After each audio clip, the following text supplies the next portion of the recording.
खूप दीस पयलीं आमी आमच्या न्यूजान अशें सांगलेलें की रस्त्या कुशीक जी सुकलेली झाडां आसता त्या झाडांचो योग्य तरेन विलेवाट लावपाची गरज आसा। कित्याक तर ती झाडां सुकल्या कारणान रोडार पडूंक शकता, कोणच्या गाडयेर पडूंक शकता आणि त्याच प्रमाणे रेडेघाट वापी सत्तरी हांगासर एक इन्सिडंट घडलो। तो म्हटल्यार एक दत्ता गुरव रावपी कुण्णे बिचोले हांगासरलो 40 वर्साचो एकलो भुरगो गाडी घेवन वाळपय वाटेंतल्यान आपल्या घरा वयतालो आणि जेन्ना तो रेडेघाटीक पावलो तेन्ना त्याच्या टू व्हिलराचेर एक झाड पडलें।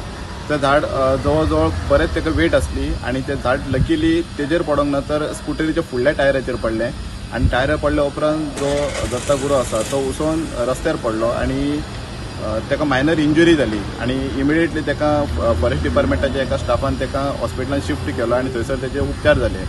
सांगपाची गजाल इतलीच की ही जी रस्त्या कुशीक सुकलेली झाडां आसता ती जर झाडां जर मारूंक ना जाल्यार अशीच खंयच्या गाडयेर किंवा कोणाचेर चलत वयता तेचेर किंवा खंयच्या जनावरांचेर पडून एक वायट इन्सिडंट घडपाचो चान्सीस आसता। जो इन्सिडंट जाला तेतून देवाच्या कृपेन जे झाड आसा ते फुडल्या टायराचेर तेजे पडले म्हणून तेका व्हडलेशें कांय जावंक ना, मायनर इंजुरी जाली।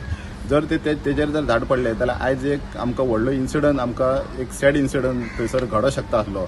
सो डिपार्टमेंटा कडेन लागीं मागता की सुकलेली झाडां किंवा अशी जी डेंजरस ट्रीज जी आसा न्ही तेंचो योग्य तरेन विल्हेवाट लावपाची आयज गरज आसा। सो तरेच्यान फुडारच्या खातीर कल्पेश गांवस।